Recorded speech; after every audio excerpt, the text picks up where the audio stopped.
City న్యూస్కు స్వాగతం. మచిలీపట్నం నగరాన్ని చెత్తలేని సుందర నగరంగా తీర్చిదిద్దుతామని రాష్ట్ర మంత్రి కొల్లు రవీంద్ర అన్నారు. మచిలీపట్నం నగరాన్ని చెత్తలేని ఒక సుందరమైన ఆదర్శవంతమైన నగరంగా తీర్చిదిద్దుతామని రాష్ట్ర మంత్రి కొల్లు రవీంద్ర పేర్కొన్నారు. నగరంలోని బళ్లదొడ్డిలో మంత్రి రవీంద్ర 20 లక్షల రూపాయల వ్యయంతో సిద్ధం చేసిన 100 చెత్త తరలించే తోపుడు బండ్లను కార్మికులకు పంపిణీ చేశారు. ఈ సందర్భంగా ఆయన మాట్లాడుతూ ప్రతి డివిజన్కు 2 చొప్పున 100 తోపుడు బండ్లను మంజూరు చేస్తున్నామన్నారు. గత 5 సంవత్సరాలలో మున్సిపాలిటీలో కనీసం పారిశుధ్యం పనుల్లో ఉన్న ఇబ్బందులను ఏమాత్రం పట్టించుకోలేదన్నారు. వారు 1,00,000 టన్నుల చెత్తకుప్ప ఇచ్చారని, చెత్త పన్ను వేశారన్నారు. తమ ప్రభుత్వం వచ్చాక చెత్త పన్నులు రద్దు చేశామని అన్నారు. రాజకీయాలకు అతీతంగా కాలువలపై ఉన్న ఆక్రమణలతో పాటు పూడికలను తొలగించడంతో ప్రజలందరూ ధన్యవాదాలు తెలుపుతున్నారని మంత్రి తెలిపారు. ఆక్రమణల తొలగింపుతో ఉపాధి కోల్పోయిన చిరు వ్యాపారులకు ప్రత్యామ్నాయంగా బ్యాంకుల ద్వారా ముద్రా రుణాలు అందజేసి వారికి స్థిరమైన స్వయం ఉపాధి కల్పించేందుకు కృషి చేస్తున్నామన్నారు. నగరాన్ని సిఆర్డీఏ పరిధిలోకి తీసుకుని వచ్చి బాగుపరచాలని, అన్ని విధాలా సహాయ సహకారాలు అందించాలని మున్సిపల్ శాఖ మంత్రి నారాయణను కోరామని, ముఖ్యమంత్రితో చర్చించి నిర్ణయం తీసుకుంటామని చెప్పారన్నారు. పుర ప్రముఖులు, యువతతో సమావేశం నిర్వహించి అందరూ ఆనందపడే విధంగా నగరానికి గుర్తింపు వచ్చే విధంగా తీర్చిదిద్దుతామన్నారు. ఈ కార్యక్రమంలో మున్సిపల్ మాజీ చైర్మన్ మోటమరి బాబాప్రసాద్, కార్పొరేటర్ మరకాని సమతాకీర్తి, నాగరాము, మాజీ councillor Pallapati Subrahmanyam, municipal commissioner Bapiraju, పలువురు కార్మికులు పాల్గొన్నారు. 2014లో ఆ రోజున మేము పుష్ కార్డ్స్ని మా స్నేహితులందరూ కలిసి దాదాపు డివిజన్కి 4 చొప్పున దాదాపు 200 పుష్ కార్డ్స్ అప్పుడు ఇవ్వడం జరిగింది. ఆ పుష్ కార్డ్సే మొన్నటి వరకు కూడా ఇంకా ఇప్పుడు కూడా వర్క్ చేస్తున్నాయి. ఇప్పుడు కూడా చాలా డివిజన్స్లో అయ్యే వాడుతున్నారు.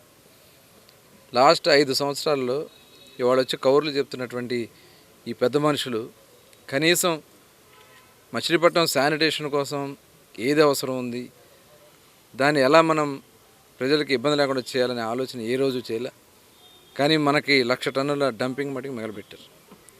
చెత్త అంతా తీసుకెళ్ళి కుప్పలేసి తగలబెట్టించి ప్రజలకి అనారోగ్యం పాలు చేసినటువంటి పరిస్థితులు మనం చూసాం. ఇవాళ అన్ని కార్యక్రమాలు కూడా మరి చెత్త పన్ను కూడా వేసిన చెత్త ప్రభుత్వం గత ప్రభుత్వం. ఇవాళ మన ప్రభుత్వం వచ్చిన వెంటనే ఒక మంచి ప్రభుత్వంగా చెత్త మీద పన్ను కూడా తీసేసాం. ఇవాళ చెత్త అంతా కూడా ఇంటింటికి వెళ్ళి కలెక్ట్ చేస్తూ ఉన్నారు. అంది కూడా రేపు డంపింగ్ యార్డ్ని కూడా మరి దాన్ని మొత్తం కూడా షిఫ్ట్ చేయడానికి ఆల్రెడీ జరుగుతోంది. కొత్త ప్లేస్లో ఏ రోజు వచ్చిన చెత్తని ఆ రోజునే దాన్ని ప్రాసెస్ చేయడానికి 13 ఎకరాలు ల్యాండ్ కూడా మనం అలాట్ చేయడం జరిగింది. దాని పనులు కూడా మరి వేగవంతంగా జరుగుతున్నాయి. అలాగే ఏదైతే ఇప్పుడు ఈ చెత్తను తీసుకెళ్ళడానికి గుంటూరుకు కూడా ఇక్కడి నుంచి పంపించడానికి వేరే కొత్త వ్యాన్స్ కూడా వాళ్ళు పంపుతామని చెప్పి అన్నారు. అంటే 4 ఏదైతే కాంపాక్టర్స్ ఉంటాయో ఆ కాంపాక్టర్స్లో వచ్చే మెటీరియల్ కలెక్షన్ చేసిన మెటీరియల్ అంతా కూడా ఒకే కాంపాక్టర్లో గుంటూరు వరకు వెళ్ళడానికి ఒకటి ఇవ్వడానికి కూడా వాళ్ళు ముందుకు వస్తూ ఉన్నారు. ఈ రకంగా చెత్త లేనటువంటి విధంగా చేయటమే కాకుండా ఇవాళ డ్రైన్స్ అన్నీ కూడా ఇవాళ మొత్తం ఆనాడు ఉన్నటువంటి నాయకులు ఇష్టారాజ్యంగా వాటి మీద వడ్డీ కొట్లు పెట్టించి ఆక్రమణ చేయించి మరి ఇష్టారాజ్యంగా చేశారు.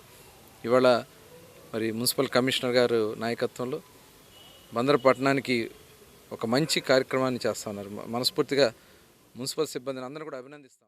ఒక మంచి దశలో శానిటేషను శుభ్రంగా ఉండాలనే ఉద్దేశంతో మంత్రి కొల్లు రవీంద్ర గారి ఆదేశాల మేరకు, అట్లాగే మన ఎంపీ బాలశౌరి గారు ఆదేశాల మేరకు మన కొల్లు రవీంద్ర గారు వాళ్ళ కాలువలో ప్రతి ఒక్కరూ కూడా కుళ్ళిపోయిన కూరలు, చెత్త, చెదారం అన్నీ కాలువలో వేస్తాం వల్ల డ్రైనేజీ కూడా మునిగిపోయి నీళ్లు పైకి వచ్చి చాలా ఇబ్బందికరమైన పరిస్థితిలో ఉంటుంది. కాబట్టి డ్రైనేజీల మీద అక్కడక్కడ కూడా మాన్యువల్స్ పెట్టుకుని ప్రజలు ఎక్కడ ఇబ్బంది పడకుండా ఉండడానికి, వర్షాకాలం వచ్చినప్పుడు వర్షాలు ఇబ్బంది లేకుండా వాటర్ అంతా బయటికి లేకుండా ఉండడానికి ఇవన్నిటికి కూడా మరి ముఖ్యంగా అక్కడ లోపల ఎప్పటికప్పుడు చెత్తను తీసేస్తానికి కాలంలో తీసిన చెత్తని అట్లాగే దెబ్బల్ని కూడా పెట్టినప్పుడు అవన్నీ కూడా దీంట్లో పెడతానికి మరి ఇవేగి మన దీన్ని ఏమంటారా తోపుడు బళ్ళు ఏర్పాటు చేస్తాం, ఫుడ్ కార్ట్స్ ఏర్పాటు చేస్తామని జరిగింది. దీన్ని దాదాపు వాళ్ళ ప్రతి వార్డుకి 2 చొప్పున 50 వార్డులకి 50 రోడ్లు 100 దాకా ఉన్నాయి. దీన్ని ప్రతి ఒక్కరూ కూడా సద్వినియోగం చేసుకుని మార్కెట్ మరి సిమెంట్ రోడ్ల మీద ఎప్పటికప్పుడు చెత్తా చెదారాన్ని తొలగించి ప్రజలకి చక్కటి సౌకర్యాన్ని ఏర్పాటు చేయాలని చెప్పి కూడా ఆకాంక్షిస్తూ ఈరోజు కొల్లు రవీంద్ర చేతుల మీదుగా ఇది ప్రారంభిస్తాం. చాలా శుభపరిణామం. ప్రతి ఒక్క ఏదైతే తెలుగుదేశం ప్రభుత్వం అధికారంలోకి వచ్చిన తర్వాత మచిలీపట్నం నియోజకవర్గంలో మచిలీపట్నం నగరపాలక సంస్థలో మంత్రి కొల్లు రవీంద్ర గారి నాయకత్వంలో వారు మచిలీపట్నం పురపాలక సంఘంలో శానిటేషన్ ఘోరంగా ఉందని వారు అధికారులు అట్లాగే శానిటేషన్ సిబ్బంది ప్రజాప్రతినిధులందరూ కూడా ఒక సమీక్ష సమావేశం ఏర్పాటు చేసి గత 2 నెలల క్రితం మచిలీపట్నంలో కనీసం చెత్త తీసుకెళ్ళడానికి కూడా పుష్ కార్ట్లు లేవు. ఆ విషయాన్ని గుర్తించి మంత్రి కొల్లు రవీంద్ర గారి నాయకత్వంలో గత నెలలో ఈ ప్రాంతంలో ఒక 20 లక్షల రూపాయలతో నిధులతో పుష్ కార్ట్లు ఇవ్వడం జరిగింది. అలాగే వారు వచ్చిన తర్వాత కనీసం చెత్త తీసుకెళ్తానికి ట్రాక్టర్లు కూడా సరిగా లేవని చెప్తే ట్రాక్టర్లను బాగు చేయడం జరిగింది. ఈరోజు ఏదైతే కాలువల్లో తీసినటువంటి మట్టిని ఈ వీల్ బారుల ద్వారా తీసుకెళ్తానికి ప్రతి డివిజన్కి 2 చొప్పున ఈ రోజున 50 డివిజన్లకు కలిపి సమానంగా 100 వీల్ బార్లు ఇవ్వడం జరుగుతుంది. ఏదైతే చెప్పింది చేయడం ఈ ప్రభుత్వం యొక్క లక్షణం. కొల్లు రవీంద్ర గారి యొక్క ఆలోచన మచిలీపట్నాన్ని సుందరీకరణ చేయాలి, మచిలీపట్నం క్లీన్ బందర్గా ఉండాలి, గ్రీన్ బందర్గా ఉండాలి ఆలోచన. వారి ఆలోచనకు అనుగుణంగానే ఈనాడు ఈ కార్యక్రమం. ప్రభుత్వ భూముల్లోని నివాస గృహాల క్రమబద్ధీకరణకు చర్యలు తీసుకుంటున్నట్లు జిల్లా జాయింట్ కలెక్టర్ గీతాంజలి శర్మ తెలిపారు. ప్రభుత్వ భూముల్లో నివాస గృహాల క్రమబద్ధీకరణకు చర్యలు తీసుకుంటున్నట్లు జాయింట్ కలెక్టర్ గీతాంజలి శర్మ తెలిపారు. అభ్యంతరం లేని ప్రభుత్వ భూముల్లోని నివాస గృహాల క్రమబద్ధీకరణకు చర్యలు తీసుకుంటున్నట్లు జేసీ గీతాంజలి శర్మ తెలిపారు. మీడియా సమావేశంలో క్రమబద్ధీకరణ వివరాలను ఆమె వెల్లడించారు. అభ్యంతరం లేని ప్రభుత్వ భూమి 2019 అక్టోబర్ 15వ నాటికి అర్జీదారుని ఆక్రమణలో ఉండాలన్నారు. అర్జీదారులు గతంలో నివాస గృహాలకు సంబంధించిన కేంద్ర, రాష్ట్ర ప్రభుత్వాల పథకాలు పొంది ఉండకూడదని, మహిళలే ఈ పథకానికి అర్హులన్నారు. డిసెంబర్ 31 వరకు మీ సేవా కేంద్రాలు, సచివాలయాల ద్వారా అందిన అర్జీలను మాత్రమే పరిగణలోకి తీసుకుంటారని స్పష్టం చేశారు. కన్వేయన్స్ పొందేందుకు అర్జీదారులు విస్తీర్ణం ప్రకారం సిఎఫ్ఎంఎస్ ద్వారా చలానాలు సమర్పించాలన్నారు. ఇప్పుడు ప్రభుత్వం నుంచి 29 రోజు జనవరి 2025 ఒక కొత్త జియో ఏర్పాటు చేయడం జరిగింది. దాంట్లో ఒక అన్ఆబ్జెక్షనబుల్ గవర్నమెంట్ ల్యాండ్ మీద ఎన్క్రోచ్మెంట్ ఏమైనా ఉంటే కొన్ని రూల్స్ ప్రకారము దానికి రెగ్యులరైజేషన్ కోసము డిఫరెంట్ క్రైటీరియా కానీ అండ్ ఎలా ప్రాసెస్ ఏంటి అండ్ ఎవరు ఎలిజిబుల్ ఉంటారు అండ్ ఎలా జరగాలి దానికి రూల్స్ ఇచ్చారు. ఇది జియోఎంఎస్ నంబర్ 30 రెగ్యులరైజేషన్ స్కీమ్ 2025 పేరు పెట్టి మాకు జియో వచ్చింది. ఆ జియోలో ఏంటంటే చాలా క్లియర్గా స్పష్టంగా ఫస్ట్ వాళ్ళు ఏం చెప్పారంటే గతంలో ఉన్న జియో 60 కానీ జియో 338 కానీ జియో 296 కానీ అన్నీ సూపర్సీడ్ అయ్యి ఈ జియో ఎంఎస్ నంబర్ 30 ఇవ్వడం జరిగింది. ఈ జియో ఎంఎస్ నంబర్ 30లో only for encroachments on unobjectionable government lands, objectionable government lands మీద కాదు, అన్అబ్జెక్షనబుల్ గవర్నమెంట్ ల్యాండ్స్ ఎన్క్రోచ్మెంట్ వరకు ఇది వర్తిస్తుంది. దీనికి cut off date for occupation ఒకటి ఇచ్చారు. So date of occupation on unobjectionable land should be before 15th October 2019. 15th October 2019 ముందు date of occupation ఉంటే వాళ్ళు మాత్రమే అప్లై చేసుకోవచ్చు. దీనికి ఎలిజిబిలిటీ క్రైటీరియా కూడా ఇచ్చారు.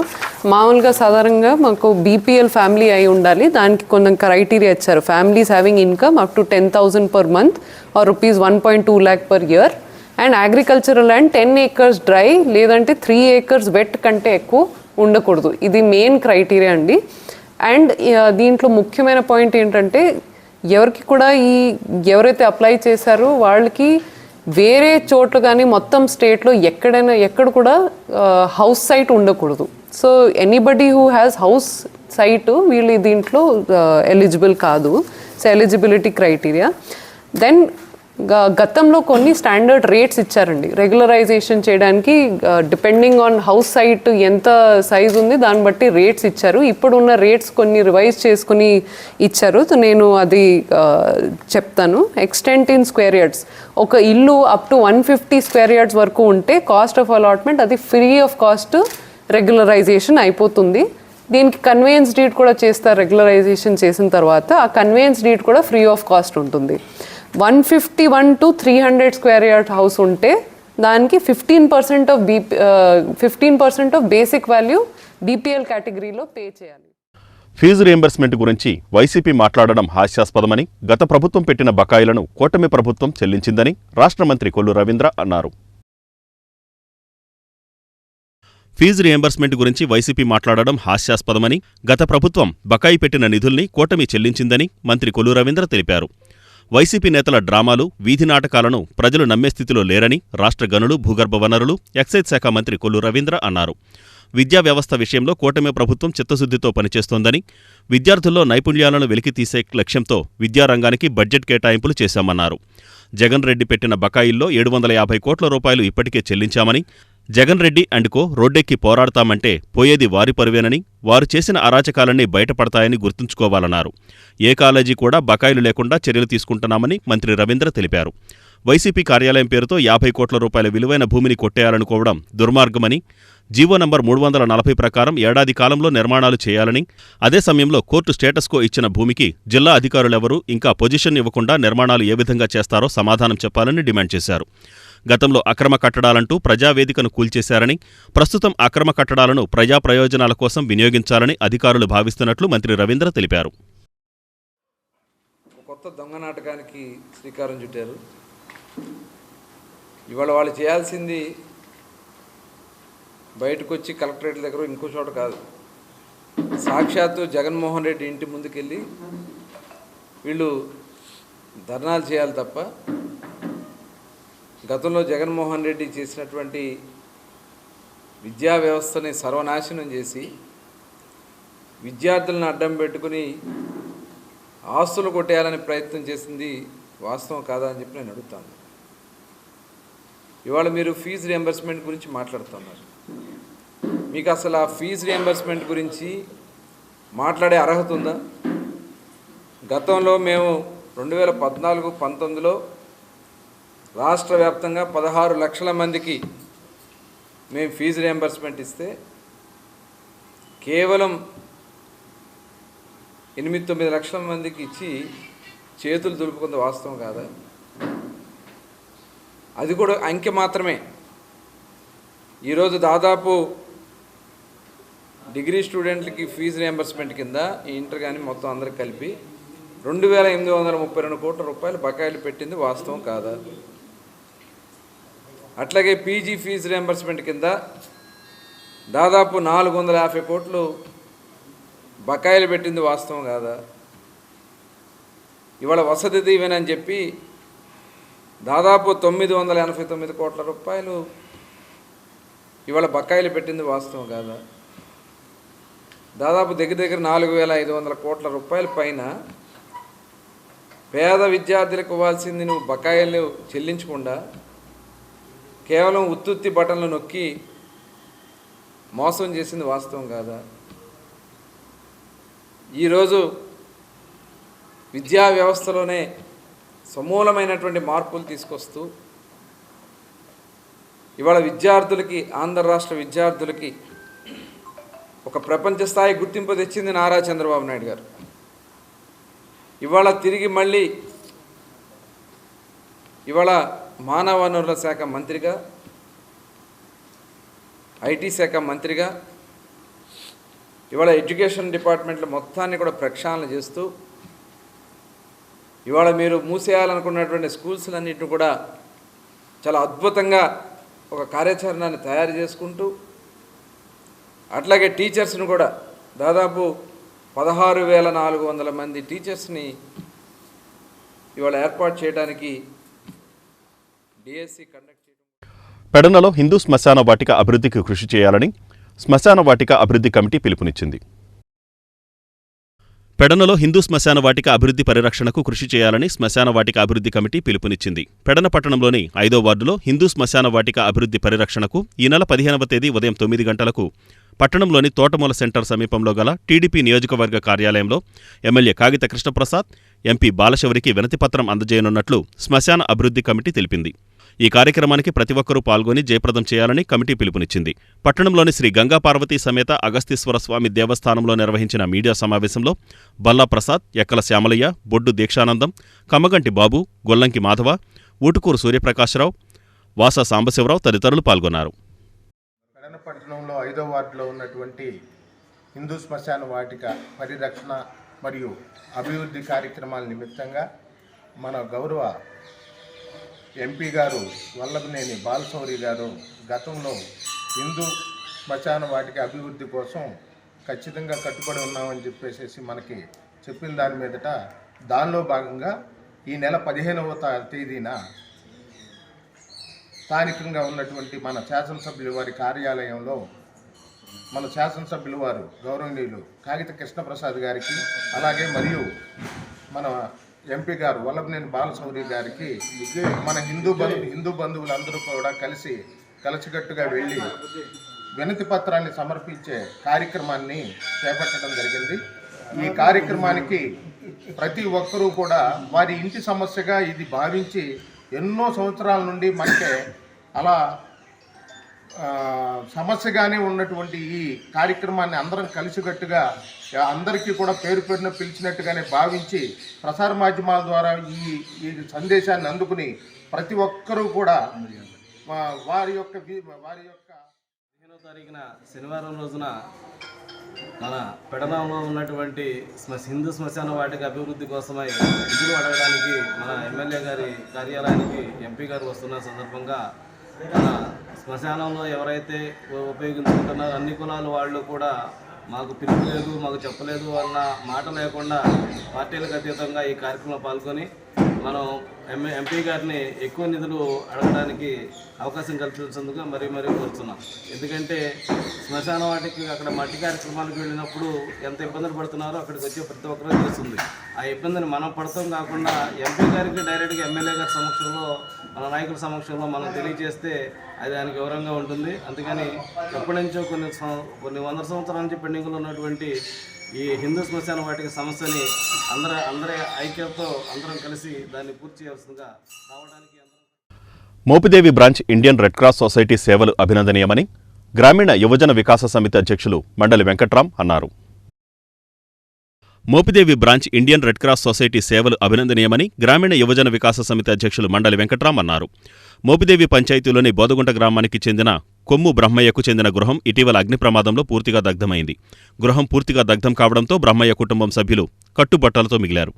దీంతో గ్రామీణ యువజన వికాస సమితి Mopidevi branch Indian red cross సొసైటీల సంయుక్త ఆధ్వర్యంలో బ్రహ్మయ్య కుటుంబ సభ్యులకు మండలి వెంకట్రాం 5,000 నగదు, వంట సామాగ్రి, నూతన వస్త్రాలు, దుప్పట్లు, హైజెనిక్ కిట్లను అందజేశారు. మన సోమవారం అనుకోకుండా ఇక్కడ షార్ట్ సర్క్యూట్తో ఇల్లు కాలిపోవటం చాలా బాధాకరం. బోడగుంట గ్రామం మోపిదేవి మండలంలో ఇక్కడ ఇల్లు కాలిపోయింది. వీరు సామాన్లు కానీ వారి యొక్క వస్తువులు బయటకు తీసుకొచ్చేంత సమయం కూడా లేకపోవడంతో మొత్తము డాక్యుమెంట్స్తో సహా అన్ని కాగితాలు కానీ అన్నీ కూడా దగ్ధమైపోయిన పరిస్థితి. ఈరోజు వారు చాలా ఇబ్బందుల్లో ఉన్నారు. ఈ రోజున రెడ్ క్రాస్ తరపున వారికి కొన్ని పరికరాలు, వంట సామాన్లు, అదేవిధంగా కొన్ని బట్టలు, కొంచెం ఆర్థికంగా వారికి ఖర్చులకి డబ్బులు ఇవన్నీ కూడా ఈరోజు ఇవ్వటం జరిగింది. తప్పకుండా ఇంకా వేరే ఒక సంస్థలు అవన్నీ కూడా కొంచెం ముందుకొచ్చి వీరికి అండగా నిలబడాలని, అదేవిధంగా హౌసింగ్ డిపార్ట్మెంట్ కానీ రెవెన్యూ ఎంఆర్ఓ గారు వీళ్ళందరూ కూడా సపోర్ట్గా ఉండి వారికి ఇల్లు శాంక్షన్ చేయడంలో అవన్నీ కూడా చేపిస్తానని వారు కూడా చెప్పడం జరిగింది. తప్పకుండా వీరికి అండగా నిలబడతామని ఈ సందర్భంగా.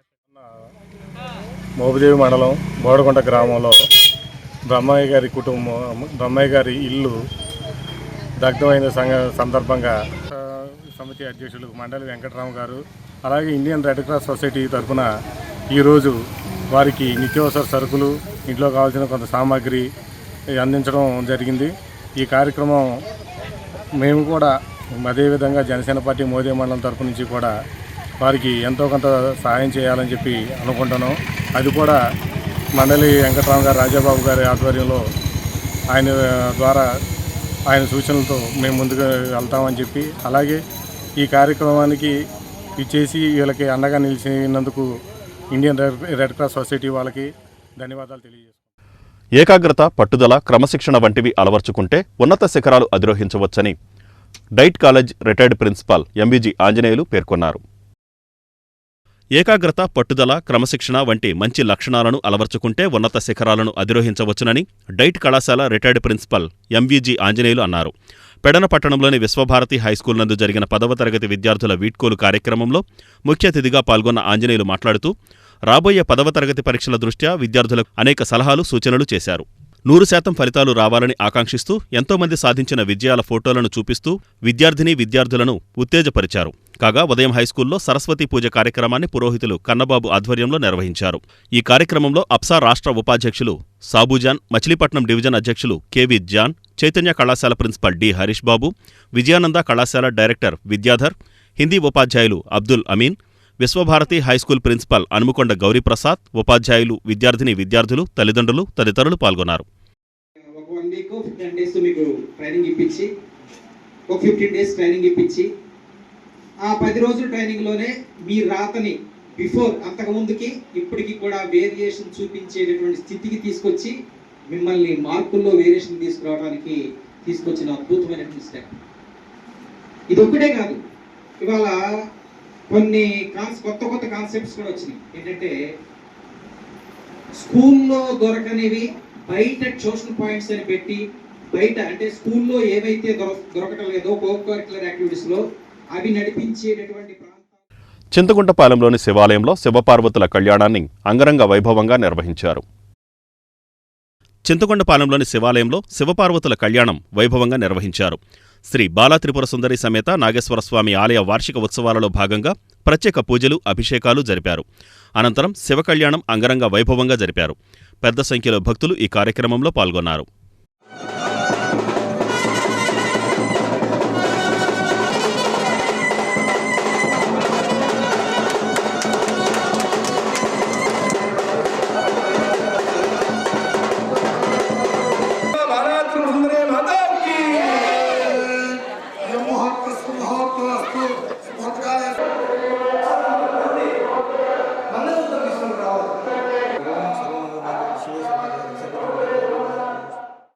పీఎం విశ్వకర్మ యోజన పథకాన్ని సద్వినియోగం చేసుకోవాలని చిన్న పరిశ్రమల శాఖ మేనేజర్ ఆర్ వెంకటేశ్వరరావు విజ్ఞప్తి చేశారు. పీఎం విశ్వకర్మ యోజన పథకం సద్వినియోగం చేసుకోవాలని చిన్న పరిశ్రమ శాఖ మేనేజర్ ఆర్ వెంకటేశ్వరరావు విజ్ఞప్తి చేశారు. అర్హత ఉన్న చేతివృత్తిదారులు ఈ పథకం వినియోగించుకోవాలన్నారు. ఈ పథకం కింద వివిధ చేతివృత్తిదారులకు శిక్షణ ఇచ్చిన అనంతరం రుణాలు అందించడం జరుగుతుందని ఆయన తెలిపారు. పరిశ్రమల శాఖ కార్యాలయంలో జరిగిన కార్యక్రమంలో పీఎం విశ్వకర్మ యోజన పథకం కింద శిక్షణ పొందిన 30 మందికి ఆయన సర్టిఫికెట్లు అందజేశారు. ఈ కార్యక్రమంలో శిక్షణా కేంద్రం మేనేజర్ శివరామకృష్ణ, బీజేపీ నాయకులు ధూళిపాళ్ల శ్రీరామచంద్రమూర్తి, హరికృష్ణ తదితరులు పాల్గొన్నారు. ఏ రకమైన ఇబ్బంది కలిగినప్పటికీ కూడా మాకు తెలియచేయండి, బ్యాంకర్తో మేము మాట్లాడడం జరుగుతుంది. ఎట్టి పరిస్థితుల్లో కూడా కొటేషన్లు ఇచ్చినా ఇవ్వకపోయినా ఏ రకమైనటువంటి ఇబ్బంది లేకుండా, అలాగే మీకు ఏదైతే రిజిస్ట్రేషన్ స్టాంపింగ్ అది చేయవలసి వస్తుంది, స్టాంపింగ్ కూడా ఆన్లైన్లోనే స్టాంపింగ్ అది చేయించుకుని అందరూ కూడా లోన్లు ఇవ్వడానికి నేను మాట్లాడడం జరుగుతుంది. బట్ లోన్ తీసుకున్న తర్వాత మీరు ఏ పనికైతే ఏదైతే కొంటానని మీరు తీసుకున్నారో అది కొని, అర్థమైందా, కొనుక్కొని వస్తువులు ఏదైనా రా మెటీరియల్ కొంటారా, మిషనరీ పనిముట్లు కేవలం అదనంగా కొనుక్కుంటారా, కొనుక్కుని మట్టుకు ఏం చేయాలి, తప్పనిసరిగా మీరు ఏదైతే ఇప్పుడు బుట్టలు అల్లడానికి మీరు బుట్టలైనా అందులోనే బ్యాంబూ ప్రొడక్ట్స్ అమ్మడానికి మీరు ఎవరైతే ట్రైనింగ్ తీసుకున్నారో ఆర్టిజన్స్, బ్యాంబూ ఆర్టిజన్స్గా ఎవరైతే మేదర్లు కదా అంతా కూడా, కాబట్టి మీరు అందరూ మోడీ గారు ఈ యొక్క మహిళల్లో వెలుగు నింపాలి. ఎందుకంటే జనాభాలో సగం ఉన్నటువంటి మహిళలు ఎవరైతే ఉన్నారో వాళ్ళందరినీ కూడా వాళ్ళ కాళ్ళ మీద నిలబడి వాళ్ళ స్వశక్తితో సంపాదించుకుని ఆత్మగౌరవంగా నిలబడాలనే ఉద్దేశంతో అనేక పథకాలు, 100 పథకాలు పెట్టారు మహిళల కోసం. దాంట్లో విశ్వకర్మలో 18 రకాలు ఉన్నాయి. మీకు చెప్పారు కదా, దీంట్లో మీకు బుట్టలు అల్లడమే కాదు, పూలు అల్లేవాళ్ళకి, తర్వాత మిషన్ కుట్టేవాళ్ళు, ఇలాగ 18 రకాలు చేతి వృత్తులు ఉన్నారు. మన ఇంటి దగ్గర కూర్చుని మనం పని చేసుకుంటూ మనం ఆర్థికంగా మన కాళ్ళ మీద నిలబడడానికి ఇవన్నీ పెట్టారు. విశ్వకర్మ యోజన గ్రామాల్లో కానీ పట్టణాల్లో కానీ చేతి వృత్తులు కింద. అలాగే మహిళల ఆత్మగౌరవం కాపాడడానికి మనకి గ్రామాల్లో చాలా చోట్ల దేశవ్యాప్తంగా ఎక్కడ మరుగుదొడ్లు లేవు. వాళ్ళు ఇబ్బంది పడేవాళ్ళు రాత్రి పూట వెళ్ళడానికి కానీ ఇలా. వాళ్ళందరికీ కూడా 11 కోట్ల మహిళలకి అందరికీ కూడా 10 కోట్ల మరుగుదొడ్లు కట్టించారు. అలాగే గ్రామాల్లో దీనికి సంబంధించి డ్వాక్రా మహిళలు బ్యాంకుల్లో తీసుకోండి, బ్యాంకుల్లో కట్టండి. 1 లక్ష మీరు కట్టండి, దాన్ని పిలిచి మళ్ళీ 10 లక్షలు ఇస్తారు. వాళ్ళు బ్యాంకులు అలా ఉన్నాయి. ఇదంతా కూడా మోడీ గారి పుణ్యమే. మోడీ గారు ఏంటంటే అసలు ఆ నిరుపేద అనేది లేకుండా చేయాలని ఉద్దేశం. ఆయన కాన్సెప్ట్ కూడా అదే. ఇవాళ మన కూటమి ప్రభుత్వం వచ్చింది. కూటమి ప్రభుత్వం చంద్రబాబు నాయుడు గారు కూడా మహిళలకి చేయండి, ఏంటంటే మగవాడు దిగి బయటకు వచ్చిన తర్వాత ఆయన ఖర్చులు కాదు ఖర్చు పెట్టేస్తున్నాడు. ఇంట్లో పిల్లలు చూస్తలే అంటే పుట్టిన వేరే విధంగా అంటలా. దాన్ని బట్టి అంటే ఇంట్లో చిన్నది చేసుకోండి, మీరు శుభ్రంగా రోజు 5 రోజులు వచ్చి మీరు హ్యాపీగా ఉంటారు కదా. తర్వాత మీ పిల్లల్ని ఒక కలెక్ట్ చేయాలనో డాక్టర్ కోరికలు ఉంటాయి కదా. అలా మీరు కూడా డెవలప్ అవ్వాలని చెప్పేసి మన మోడీ గారి కాన్సెప్ట్ కానీ చంద్రబాబు నాయుడు గారిని కానీ అందరూ కూడా కూటమి ప్రభుత్వం చేసేంటంటే మెయిన్ మన మోడీ గారు వాళ్ళ స్కీమ్స్ పెట్టారంటే భారతీయ జనతా పార్టీ విశ్వకర్మ యోజన అన్ని ఊళ్ళలో పెట్టారు, అన్ని స్టేట్స్లో పెట్టారు, మొత్తం దేశం అన్ని చోట్ల పెట్టారు. పెట్టి మీ ఇళ్ళకి వచ్చి పని చెప్పి ఇలాగ కోటేశ్వరాలు వాళ్ళు మీకు దగ్గరికి వచ్చి చేస్తున్నారంటే ఇదంతా కూడా మోడీ గారి వినండి. ఈరోజు మీరు ఏది కూడా బయట ఈ వార్తలు ఇంతటితో సమాప్తం. నమస్కారం.